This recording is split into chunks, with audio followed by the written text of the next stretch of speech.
Hello there, good evening, and welcome to another edition of Ed Live. As we continue with these programs to basically keep you updated as to what is happening in our country, as you're aware, our focus has been on the upcoming elections, and a lot of activities have been taking place. This evening, we want to deal with two specific issues. One has to do with a meeting that was held recently at Critchlow Labour College, and that story has been developing. We have been getting a lot of new information with regards to that meeting, and a lot of people are speaking now, and we're getting, like I said, more clarity as to what exactly transpired there. We also want to deal with the issue of elections, the house-to-house registration that was discontinued, and of course, what has been happening at the level of GCOM. I have with me this evening no other than my regular guest, Joe Hamilton. Joe, welcome to the program. Thank you very much again for having me here. Joe, I want to start off. We had a program about 2 weeks ago, or was it last week? 2 weeks ago, yes, that is, when we spoke about the issue of that meeting at Critchlow Labour College and the racism being peddled, that whisper campaign by James Bond and the others. Since then to now, there have been some developments. It is sad that it took Aubrey Heath Rettemeyer, who happens to be the deputy director of SARA, exactly 1 week to actually say something about that meeting, that clandestine meeting that he would have participated in. Unfortunately, his response, his public comment that he made with regards to the meeting is very, very far from the truth. It is a lot of misinformation. I don't want to say a lot of lies contained in his response. But the fact that one of the important things is after this lull, this silence, finally he has come forward to say that indeed this meeting happened.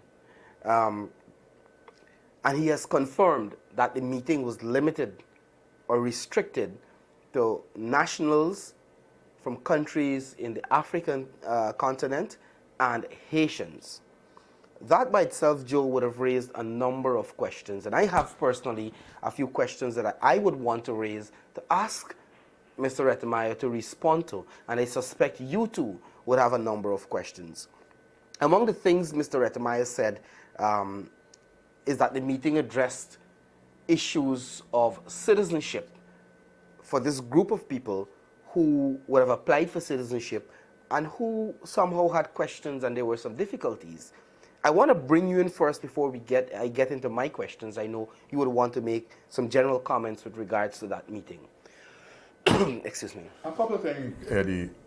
What we are seeing exhibited from SARA employees is that apparently they're running a rogue operation over there.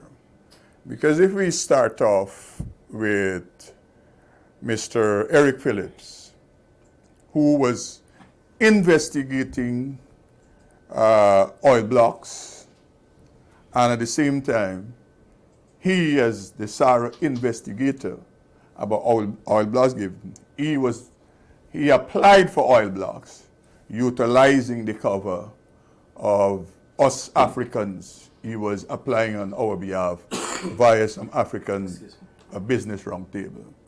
Then we had, not so long ago, Mr. Trotman, commissioner and employee of SARA, penning a letter, one of the vilest racist letter against the chairman of the Private Sector Commission, Jerry Govaya. We know that the Private Sector Commission has since written the Ethnic Relations Commission, and as the latest news is that there is an investigation happening. I'm using that to show the pattern of behavior. Now we have the deputy director of SARA, who has what they say in law, no local standi, to be participating and dealing with matters of immigration matters. He is part of a team with the Immigration Minister, Winston Felix, Why not the Commissioner of Police? Or why not the Deputy Chief Immigration Officer or the people at the Ministry of Public Security who deal with the matters? Mr. Rettimeyer is no way functionally involved with immigration matters. And therefore, he should not have been there. I know you have several questions. You have already posed them, but important question is, why, if this was just an ordinary meeting, so to speak, there was a demand by Rettimeyer and Felix that all participants in the meeting,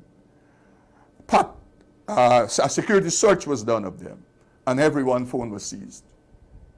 That's the first point. I mean, if the meeting is just a meeting above board, why would you want to take away, as they did, the phones of all the people who converge to be part of the meeting? Importantly, the Minister of Citizenship, Winston Felix, he has not addressed the matter, at least up to this moment. He has not spoke to the matter.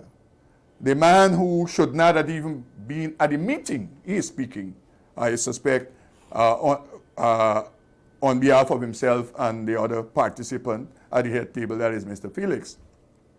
And then we have the gravest nonsense you could hear from a public officer, Mr. Harmon, today, saying that Rettimeyer attended the meeting on his own personal behalf. This is government business, state business. All right? If he's attending the function, he cannot attend it as a member of the head table, of the government delegation dealing with the matter. He should attend it as any one of the persons in the audience who came there. And so we have apparently Mr. Rettimeyer as an immigration consultant, quote unquote, because I'm told that is the new name, and you have more information on that matter than me. That is the new name of the guys who are involved in the people smuggling. They deem themselves immigration consultants. And so Rettimeyer attempting to answer, he has brought to the fore more questions to be asked. Certainly. And that is what we are attempting to do here, and to have him answer the questions that are specific. I mentioned one. Why a security search was done on all the participants. And secondly, why the demand was that all of the persons leave their phones in the custody of people who Rettimeyer and Felix were supervising at the Critchlow Labour College. Now, government business should be done this way. If the Ministry of Citizenship is informed that you have nationals of other countries who might qualify for citizenship, there is some hiccup in their processing of their documentation, the proper thing to do is to issue a public notice from the Ministry of Presidency that speaks to all the people who are aggrieved one way or the other. And you invite them, not to the Critchlow Labour College.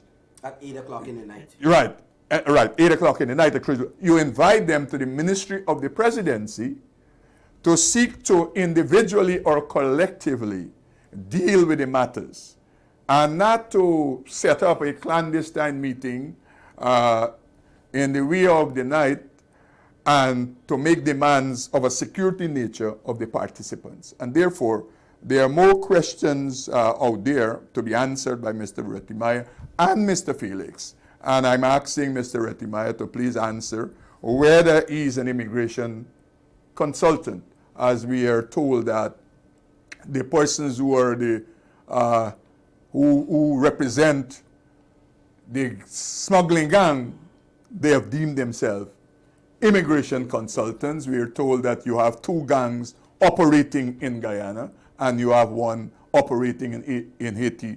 They coordinate the activities. One is to procure and to put the people on the plane, and the two gangs here, they're to receive the persons when they land in Guyana. And therefore, I'm seeking to find out from Mr. Rettimeyer what category he falls into regarding the Asians and the matters regarding the Africans.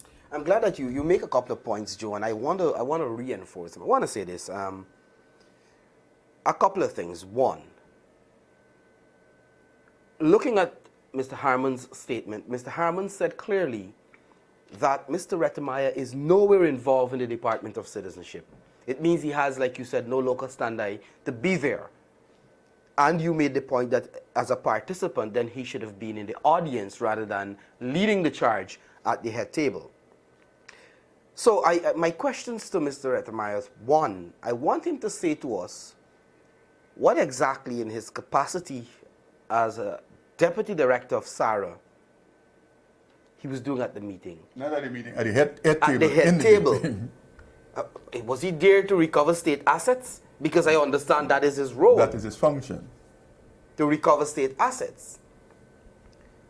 He needs to say why, like you rightly asked, there wasn't a public notice because there might be Venezuelans, there might be Cubans, there might be... People of all Trinidadians, there might be people from India, all over, who have difficulties with citizenship. Why and not do a public? matters. Why Right. do it in a WhatsApp group? Yeah. And I want Mr. Rettemeyer to know that I have seen the messages. And I want Mr. Rettemeyer to know that I was present at Critchlow Labour College on that evening. So the lies that he put in that document, that release that he sent out, I'm willing to challenge him to anything that he mentioned in that release. Because I was at Critchlow Labour College that evening. He could ask the guys who he had outside, who were patrolling the corridor, to monitor and to question people who were going in. And who was collecting phones. And who was collecting phones. Yeah. As a matter of fact, I can say this to Mr. Rettemeyer. I was at the door to go into the meeting.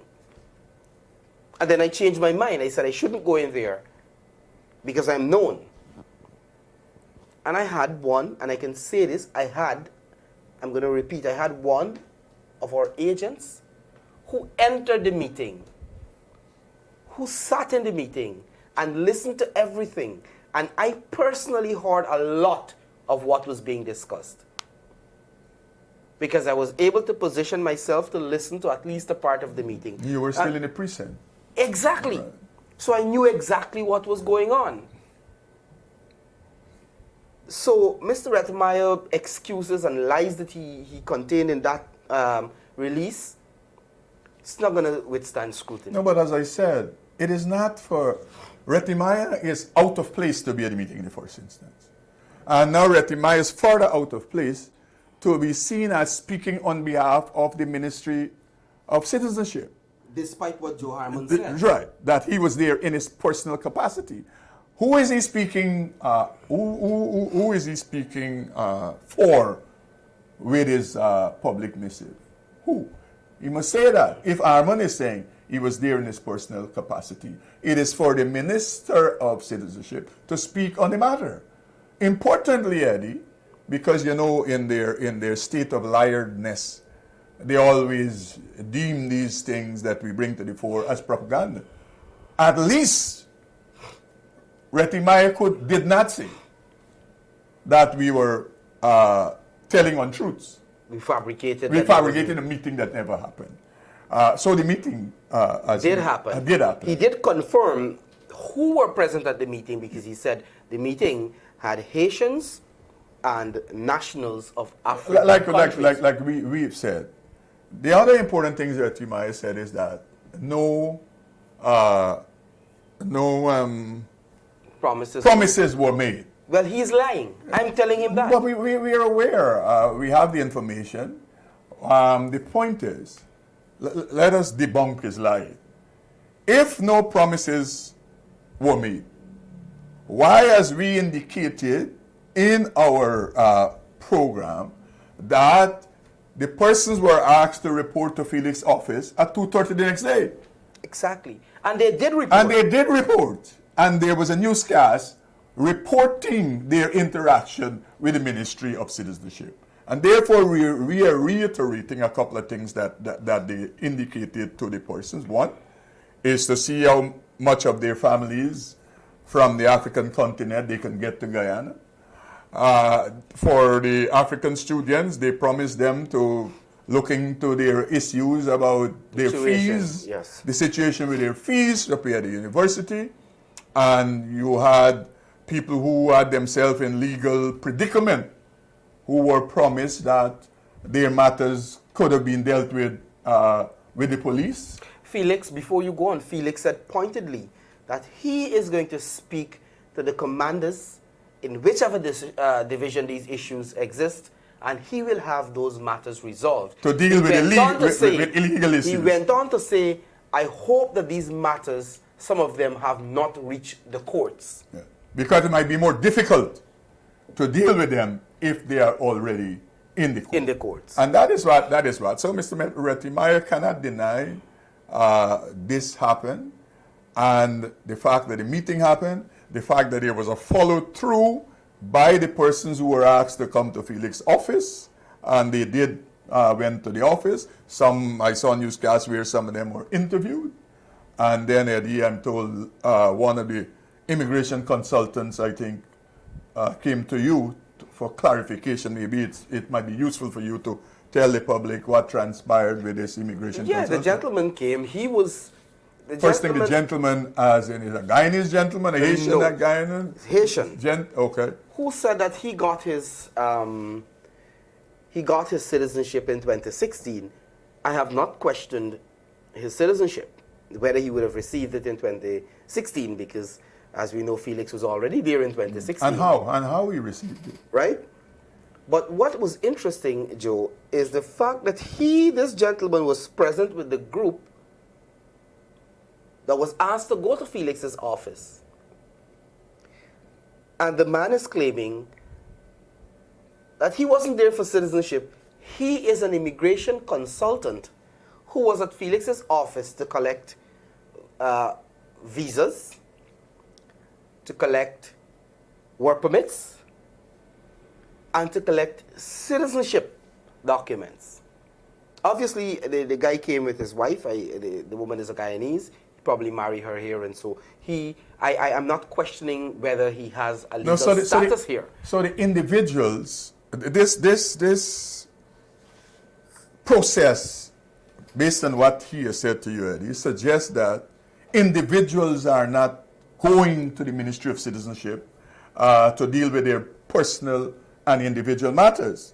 Is this immigration consultant who is looking after everyone documentation, and that is a very peculiar situation, very peculiar in the circumstances of what is happening regarding the smuggling of Asians into and through Guyana. Now you have, and that's why I'm making the point. The diplomatic word or the code word for people smuggler is immigration consultant. So the guy came and he threatened legal action and so on. I said, fine, go ahead. Because,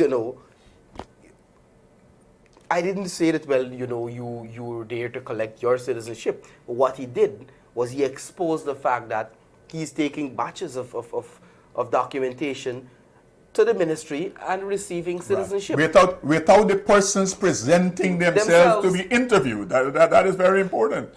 Because as I understand it, in all the processes, persons should be interviewed to acquire whatever documentation. I mean, a man comes to you seeking work permit, he must answer some questions as to how he qualified for this work permit that he's applying for. The same thing with citizenship.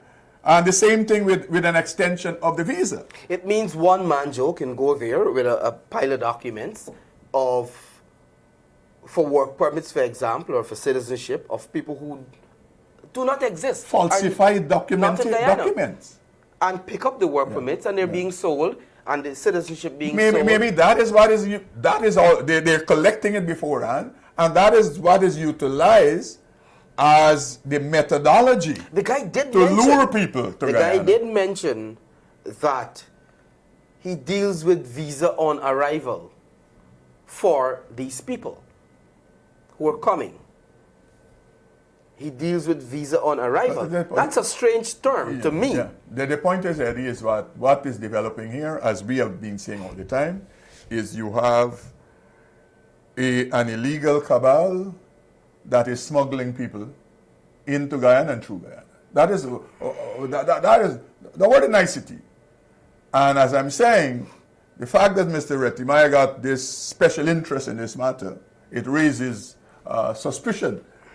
Because in his press release, he said that he was the meeting was organized at his instance representing the Africans and the Asians.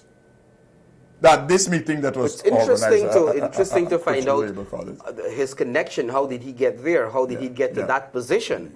That's the point I'm making. So it is for him, as I said, his press release. Matter of fact, Harman said that he's one of the organizers of the meeting. Rettimaya was one of the organizers of the meeting. Yeah, so that's the point I'm making. He need to answer that. Right. You know, how come he is the organizer? When you have the Ministry of Citizenship, where these people could have gone to seek whatever clarification and documentation they seek. So Mr. Rettimaya, we want you to continue speaking. Yes, certainly. Certainly. And we are calling on Mr. Felix to speak, because it might be useful for Felix to speak. And then we might have a contrast of the thought processes of the two gentlemen who were in the thick of things. I want to reiterate, Joe, before we move on from this issue, that whatever information has been put into the public domain, either through our program, and I think it's as a result of the program, the newscast would have picked up the information and used some of it. I have a direct role in that process, and I am aware because I was present, like I said. So I want to reiterate, whatever information is in the public domain with regards to that clandestine meeting at Critchlow Labour College at 8 p.m., where people were frisked, phones taken away, and they locked into a back room, about 60 persons. Again, the information is accurate. We can stand by that information. The sad thing is that the frisked people took away their phones.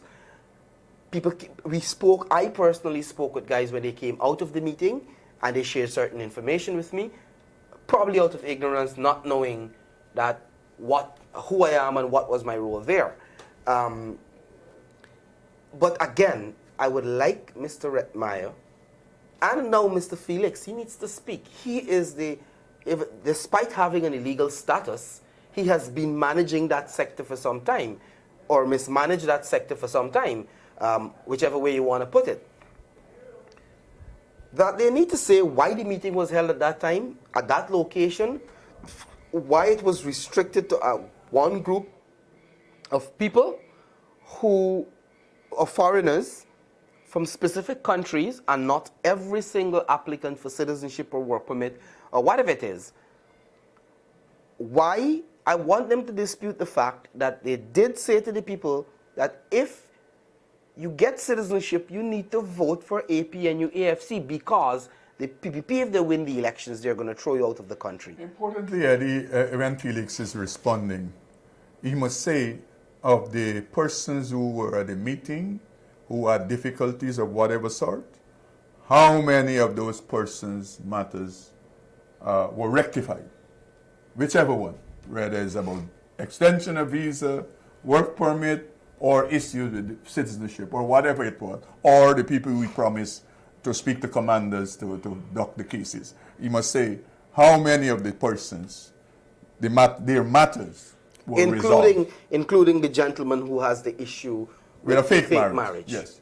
Felix must say that who when he's responding. The gentleman directly that he is going to address the issue and ensure it's resolved. So clearly something is amiss about all of this that has been happening, Joe, and I think it brings us back to the point, that a concern that we have been sharing for some time now, that there is some connection between these secret and or clandestine operations of Felix and the APNU AFC with regards to foreigners and the elections.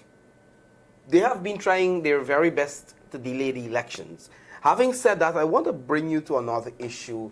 I'm seeing a lot of loose statements coming out from the American guy, Joe Harman, about elections and about GCOM and about merger of lists and so on. But I know you're passionate about this. I'm going to give you a chance to lead with regards to statements that are coming out from... No, the first thing is Mr. Armand says he was addressing the media after he called it its post-cabinet press briefing. I mean, at the 6th of September, when his status is in question, when the 18th of September, whatever legal robe they have on, they will be stripped of it and they will be totally illegal, unconstitutional, without no mandate to govern. As a matter of fact, they were based on the Chief Justice's ruling recently. They've already lost. Yes, but the point is, Eddie, put aside any doubt, let us give them 12 more days. And so he's having post-cabinet press briefing. Now, Mr. Armand is speaking on a matter that he has no competence to speak about. And you know, that is what offends me with this matter about GCOM and all the issue about lists. Everybody speaks about this matter who has no understanding of the matter. The first thing you have to do is have an understanding of the matter before you speak about it. And when they speak about it, they just, is a set of ignorance. Like Armand is saying that the PPP has not put on the table any practicable, workable solution. Our workable solution is to let Granger set an election date, let GCOM go to claims and objections with the present National Register of Registrants, and let us update the list and publish a preliminary voters list. That is our side. Now he's saying that the merger of the data, and first thing, the stupidity of all the people who are talking. There is nothing to merge, Eddie. I need to say this to people. Merging is when you have two data sets. What we have presently is one data set named the National Register of Registrants, and on the other side, whether 300,000, 370,000, or is some forms that you can do nothing with as regards creating a list or merging. Until and unless the forms are encoded and you create a data set. So when they're talking about merge, the ignorance suggests that you could take these forms somehow and, have them interrelated with the list you have, the electronic database you have. Our information is that presently, GCOM of the 370,000 or whatever number they call of records they have, papers, application, they are correcting. In some instances, they have had to, the work was done so badly. In some divisions, in some districts, that they had to go back to the location, to the residents, to update information, and to even do new registration of the persons because of the inexperience of the enumerators. And the rush. Right, and the rush. So you have now, what they're doing presently is finger dangling with the forms they have to see, firstly, if all are legally correct as prescribed by the law. Before you can, because you can't just pick up the forms. The forms, they have to be processed first before you attempt to encode them. Because remember, you have to capture the divisions, subdivisions properly. You have to capture the regions of, you understand me? The name of the person, all of those issues. And so I need to say to Mr. Armand, there is nothing to merge, Mr. Armand. GCOM don't have two data sets. So all the people who are talking about merging, they're just talking a set of ignorance. And they have no understanding about it. Until and unless those 300 and odd forms are entered by data encoders and you have a database created, there is nothing to merge presently. Let me repeat that. And what I'm hearing too, Joe, is that GCOM is nowhere close to encoding half of that amount. Bearing in mind that we should have had elections since the 21st of March. And I want people not to confuse, Joe.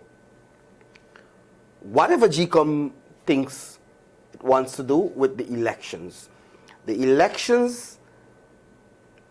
is due as a result of the constitutional provision being triggered After no confidence motion. So we have to recognize that. So GCOM could bake bread and cake and sell red cake and whatever they want. At the end of the day, GCOM has a legal, constitutional responsibility to conduct elections whenever they are called. Mr. Granger has a legal, constitutional responsibility to respect Article 106 of the Constitution and call the elections. He has already breached that by not calling the elections before the 21st of March. He's on borrowed time. He's on borrowed time, well, on stolen time, because nobody lent him any time. The PPP has not extended his life. The thing is, I suspect, it's like I said some time ago, where they're at a place where they don't know what to do. I believe so, fundamentally. The government is at a place where they put themselves in this box and they don't know what to do. I suspect they thought in the early days that they could have somehow caused the PPP to return to Parliament to extend their life. But I don't know why they would have deceived themselves when from day one, the General Secretary of the People's Progressive Party and the leader of the opposition indicated. Joe, you don't know why they would have deceived that we themselves? Have no such interest. These guys deceived themselves with their promises that they made in 2015. But we know it's time. All the time they want time. But the point is, Eddie, is that they were attempting to do on the nation what the PNC did on the nation in 1990, and we had elections in 1992 under legal cloak. The problem Granger has, he has no legal cloak. Because, as I said earlier, September 18, all the legal cloak, I don't want to go back to March. Let us deal with what the CCG said. September 18, by then we should have elections. We wouldn't have, and therefore, on the night of the 18th, we have a government that is illegal, unconstitutional, have no mandate to govern.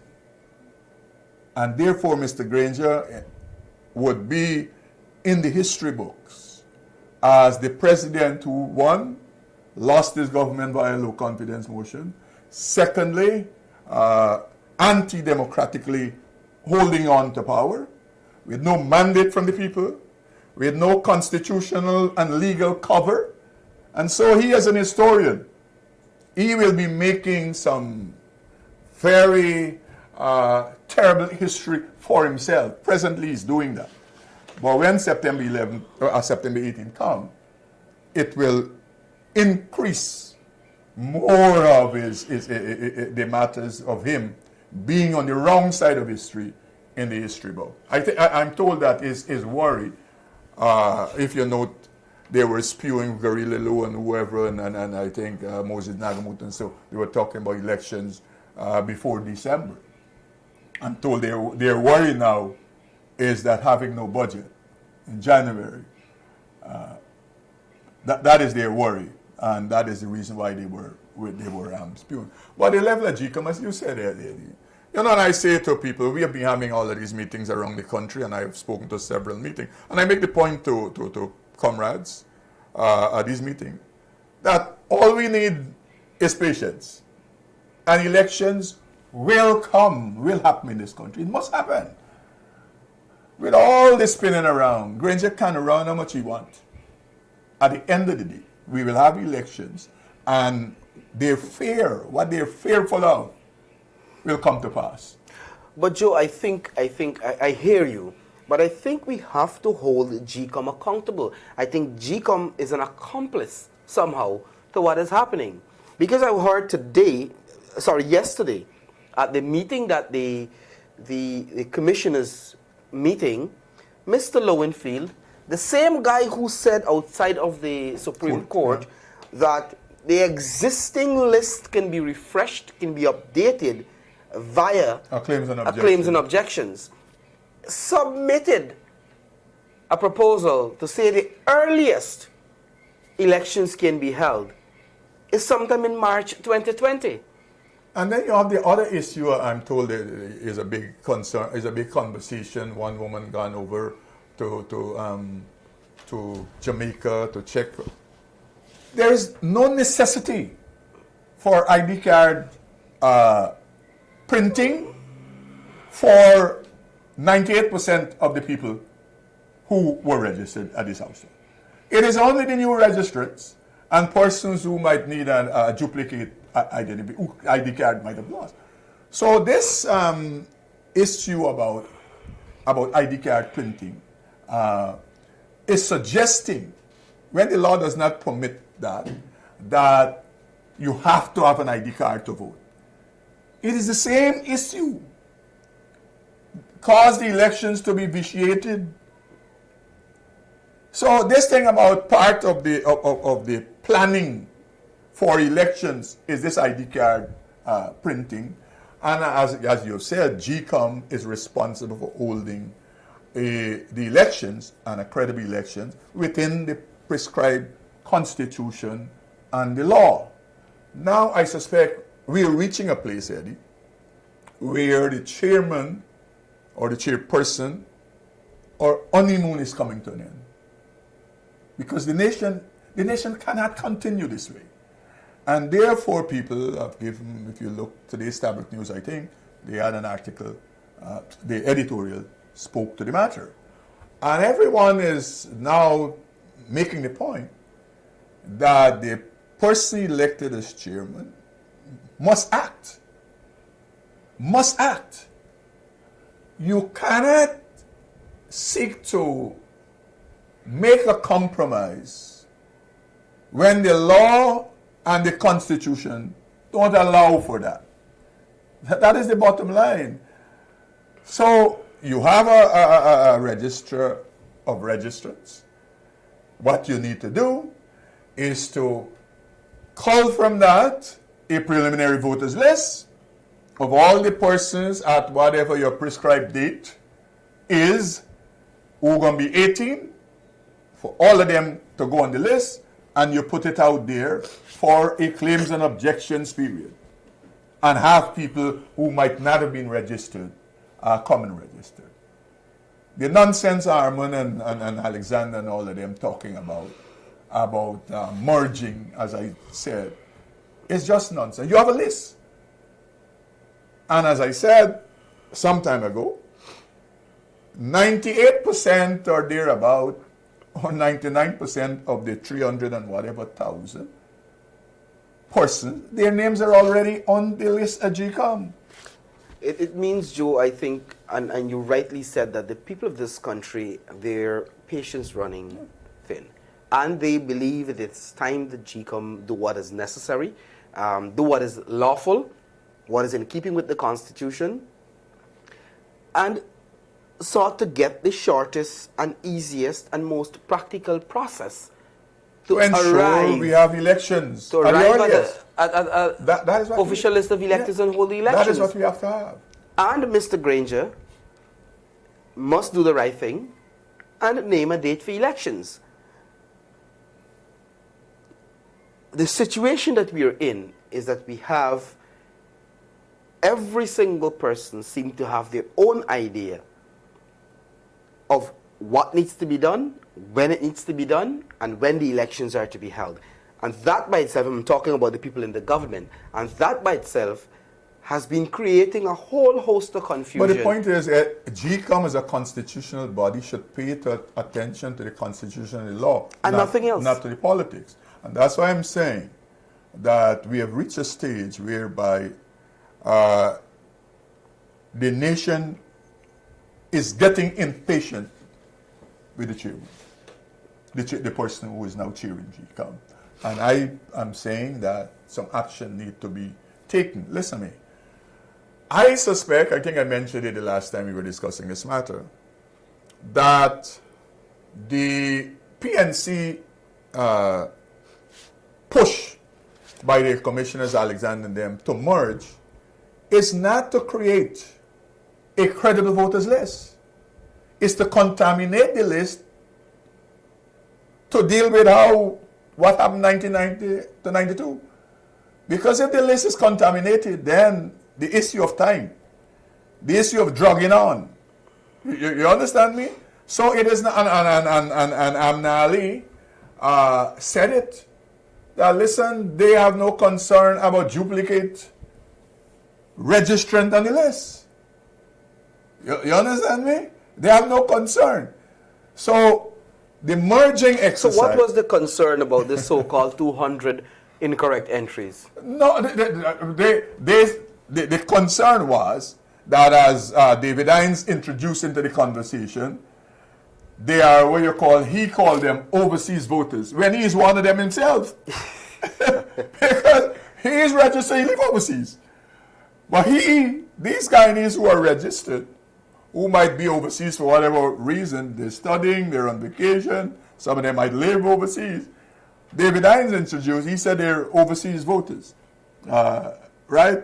And the laughable thing is, he himself is an overseas voter.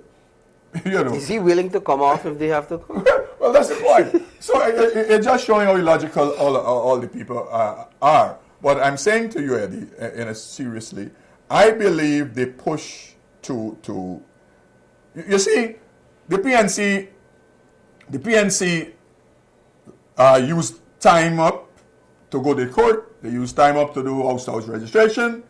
And every time, that rug is pulled from them. Now they're using, I suspect, that the Armand and the push for the PNC to merge is to create a contaminated list when we will be in more of a quantity. And that's why I'm saying that the chairperson must act and seek to set in place an election train that allow for a preliminary voters list, and we move to claims and objection to get an official list of electors. Joe, I want to thank you very much for joining me this evening to discuss some very topical issues in our country. Before we go, though, I want to say to you that continue to look out for the Whisper campaign from the PNC. It's continuing. I understand James Bond has been moving from community to community to meet with young and Jeremy youngsters. Figueroa has joined the band. Joined the band and are spreading a lot of racism, are saying all sorts of things. These are the very people that are saying these things now who promised you in 2014 and 2015, the young people, the moon and the star. They haven't even given you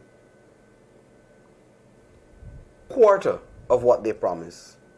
So they're going to come around with promises again, but this time around they realize that people are going to reject them as a result of promises, having had that experience in 2014, 2015 to now. So they are going back to their racist rhetoric, and they're running their Whisper campaign at the bottom houses, at the play fields, at the street corner to spread all sorts of propaganda. Look out for them, reject them. You have seen what the PNC did, the APNU did in the past since 2015 to now, and you know that they haven't done anything for the people of this country, anything transformative. And you know the PVP's 23 years in office, the record of the growth, the development, and the transformation of our country. So I encourage you, when they come to you, you have to reject them outright. Reject their racism. Until next week, this is where we're going to wrap things up. Joe, again, thanks for being here. Thank you, Eddie, for having me here. Thank you very much for being part of the program. See you next week, God's willing.